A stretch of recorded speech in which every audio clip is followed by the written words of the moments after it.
Hello everyone, मेरा नाम सनी नेगी है। बाय प्रोफेशन में एक ट्रैक लीडर हूं और आज की इस वीडियो में हम बात करने जा रहे हैं रनिंग शूज़ और हाइकिंग शूज़ के बारे में। सो बेसिकली जो ट्रेल रनिंग शूज़ और जो नॉर्मल रनिंग शूज़ होता है उसमें फ़र्क होता है उनके सोल का।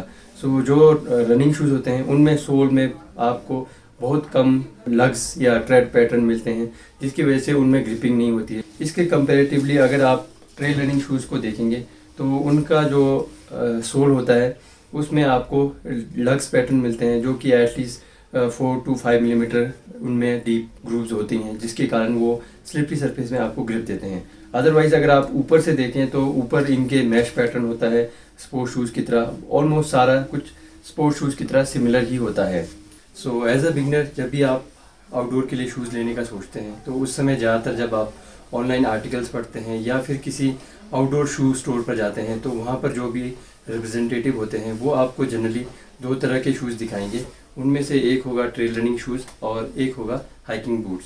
सो ये दोनों ही स्टाइल के शूज़ आउटडोर में इस्तेमाल किए जाते हैं, पर इनकी कुछ खूबियाँ हैं, कुछ खामियाँ भी हैं, जिस वजह से इनमें से कोई भी पर्टिकुलर आउटडोर कंडीशन के लिए परफेक्ट नहीं है। सो आज की इस वीडियो में हम जनरली 5 बेसिक फैक्टर्स के बेसिस पर इन दोनों शूज़ को कंपेयर करेंगे।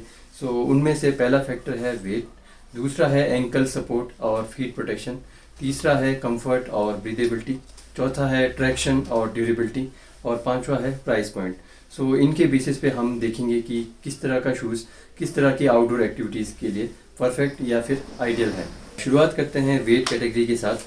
सो इसमें क्लियर एडवांटेज मिलता है ट्रेल रनिंग शूज़ को, क्योंकि इनका वेट काफ़ी लो होता है और आजकल लाइट वेट हाइकिंग शूज़ काफ़ी ज़्यादा पॉपुलर भी हो रहे हैं। उसका रीज़न ये है कि ये बहुत ज़्यादा कंफर्टेबल होते हैं। इसके अलावा इनमें फ्लेक्सिबिलिटी काफ़ी मिलती है और कुशनिंग के मामले में भी ये काफ़ी अच्छा सपोर्ट करते हैं पैरों को, और लाइट वेट होना इनका एक प्लस पॉइंट है।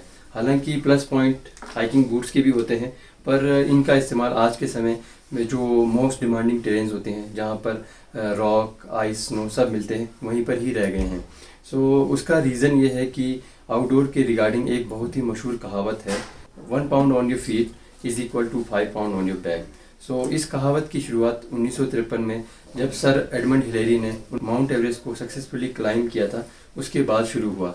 हालांकि उस समय ये एक हाइपोथेसिस था, पर उसके बाद इस पर वीरियस रिसर्च पेपर कंडक्ट कराए गए, जिसमें ये प्रूव हुआ कि जब आप हैवी शूज़ पहनते हैं तो उनका असर आपके पीठ पर पड़ता है, जिससे कि आपके स्टेमिना और एंड्योरेंस कम होती है। इस तरह के जो रिसर्च पेपर कराए गए उनमें से एक रिसर्च है United state army research institute Massachusetts में कराया गया एक रिसर्च, जिसमें ये पाया गया कि जो भी सैनिक हैवी आर्मी बूट के साथ आउटडोर एक्टिविटीज़ कर रहे थे, उनकी परफॉर्मेंस और एंड्योरेंस और एनर्जी एक्सपेंडिचर में काफ़ी गिरावट आ रही थी कंपेयर टू दो सोल्जर्स जो कि हल्के शूज़ के साथ सेम आउटडोर एक्टिविटीज़ कर रहे थे। बहुत से लोगों को इस चीज़ को विजुअलाइज करने में दिक्कत हो रही होगी, तो उनके लिए मैं बता देना चाहता हूँ कि ये जो ट्रेल रनिंग शूज़ है इसका ओवरऑल वेट है 308 ग्राम, जबकि ये जो मेरे पास हाइकिंग शूज़ है उनका वेट है 1012 ग्राम।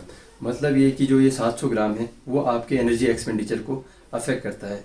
सो बात करें कितना, तो जब भी आपके जूतों में 100 ग्राम की बढ़ोतरी होती है तो उससे जो आपकी शरीर में ऊर्जा की खपत है वो 0.7% से लेके 1% तक बढ़ जाती है, विच मीन्स कि इस केस में 7% ज़्यादा बढ़ रही है।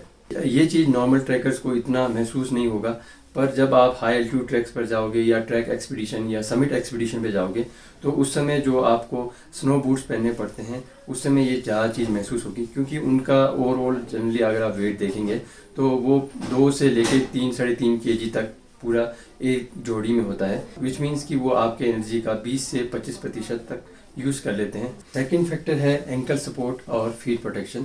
सो इस केस में एडवांटेज मिलता है हाइकिंग बूट्स को। उसका कारण ये है कि जो हाइकिंग बूट्स होते हैं उसमें हार्ड रबर सोल की वजह से आपको टॉर्शनल रिजिडिटी मिलती है, जिससे कि शूज़ ज़्यादा इस तरह मुड़ता नहीं है, और इसके अलावा इसका जो ये हाई कॉलर लेंथ है वो आपके पैर को मुड़ने से बचाता है।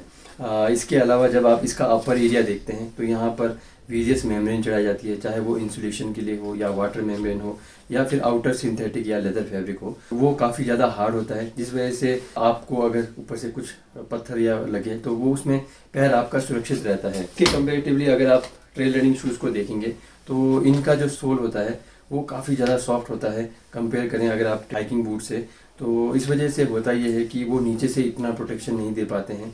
इसके अलावा जब आप ऊपर से देखते हैं तो यहाँ पर ज़्यादातर आपको मैश मिलता है, और मैश में ये दिक्कत ये है कि ये बहुत ज़्यादा सॉफ्ट होते हैं और ये कंप्रेस भी हो जाते हैं।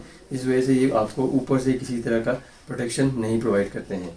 थर्ड फैक्टर है ब्रीदेबिलिटी और कंफर्ट। सो इसमें एडवांटेज मिलता है ट्रेल रनिंग शूज़ को।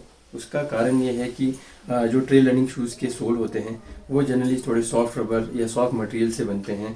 इसके अलावा जो यहाँ पे आपको इनर सोल मिलता है वो ज़्यादातर EVA फोम से बनता है, जिसमें कि शॉक एब्जॉर्बेंस काफ़ी अच्छी होती है।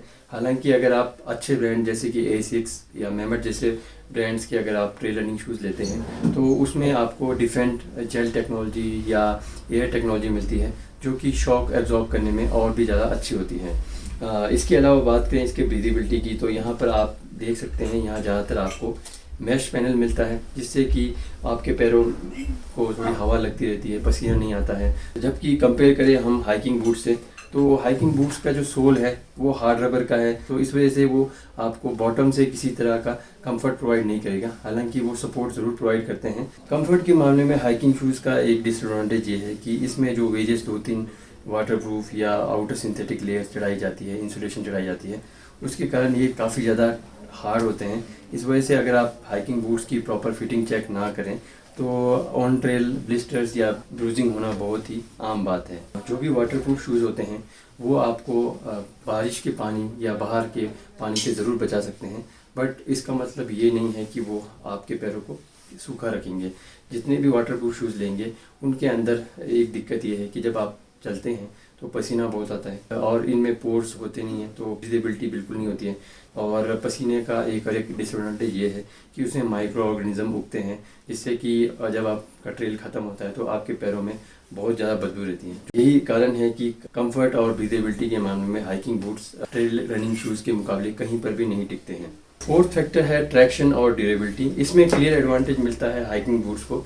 उसका रीज़न ये है कि इनके जो हार्ड रबर सोल है उसमें डीप और एग्रेसिव लग्स पैटर्न बनाया जाता है, जो कि आपको वेरियस स्लिपरी सरफेसेस में ग्रिप प्रोवाइड करता है। इसके कंपैरेटिवली अगर आप ट्रेल रनिंग शूज़ को देखें तो उसके जो लग्स पैटर्न है वो इतने ज़्यादा डीप नहीं होते हैं, नीचे से आपको अच्छी ग्रिप नहीं प्रोवाइड करते हैं। ड्यूरेबिलिटी के केस में अगर हम बात करें तो ट्रेल रनिंग शूज़ के जो सोल होते हैं वो बहुत जल्दी घिस जाते हैं, और ऊपर से अगर आप देखें तो यहाँ ज़्यादातर मैश होता है, तो ये बहुत जल्दी फट जाता है। उसका रीज़न ये है कि अगर इस पर कुछ तीखे पत्थर या कांटे का भी अगर खरोच लग जाए तो इसके मैश निकलने लग जाते हैं। और सबसे इम्पोर्टेंट, जब आप डाउनहिल उतर रहे होते हैं तो पैर आगे की तरफ जूते के अगले हिस्से में आ जाता है, जिससे कि यहाँ और यहाँ साइड से उंगलियों के जोर पड़ने की वजह से यहाँ से जूता ज़्यादातर फटता है। इसी कारण से जितने भी आप चाहे अच्छे से अच्छे ब्रांड के पास भी जाओ, वो जब आप उनके ट्रेल रनिंग शूज़ खरीदेंगे तो वो वारंटी के नाम पे सिलाई या फिर सोल की वारंटी देंगे, बाकी ओवरऑल वारंटी नहीं देते हैं। सो अगर आप एवरेज इनकी लाइफ देखें तो अगर अच्छे ट्रेल पर आप चलते हो तो 1 साल, और अगर रफ़ ट्रेल पर चलोगे तो ये 2-3 ट्रेल में भी फट सकते हैं। इसके कंपेरेटिवली हाइकिंग बूट्स की ड्यूरेबिलिटी ओवरऑल अगर आप देखें तो 2-2.5 साल आराम से चलती है, और अगर आप अच्छे वाइब्रेंट सोल या गोटेक्स फैब्रिक वाला लेंगे तो उसके 5 से 6 साल आराम से चलेंगे। लास्ट फैक्टर है प्राइस। सो प्राइस पॉइंट के बेसिस पे देखिए तो क्लियर विनर है ट्रेल रनिंग शूज़, क्योंकि ये जनरली आपको अच्छे से अच्छा बोल के भी 3-3,500 4,000 के रेंज में अच्छे ट्रेल रनिंग शूज़ मिल जाएंगे। और इसके कंपेरेटिवली अगर आप हाइकिंग बूट्स को देखो तो अच्छे, या जिसको आप आइडियल ट्रैकिंग बूट्स बोलते हैं, वो जनरली आपको 6 से 7,000 के रेंज में मिलता है। पर प्राइस पॉइंट में एक ट्रिक ये है कि ट्रेल रनिंग शूज़ ओवरऑल जब लॉन्गर रन में देखते हैं तो ज़्यादा महंगे पड़ते हैं। उसका कारण ये है कि अगर आप एवरेज कॉस्ट लगा के चलिए इसका 3500 रुपये, विच मीन्स कि अगर 1 साल भी अगर ये चलता है तो 5 साल में आपके लगते हैं 17,500। जबकि अगर आप 9-10 हज़ार का हाइकिंग बूट लेते हैं जिसमें वाइब्रेंट सोल हो या ब्रीदेबल गोटेक्स फैब्रिक हो, तो वो आसानी से फटता नहीं है और 5-6 साल आराम से चलता है।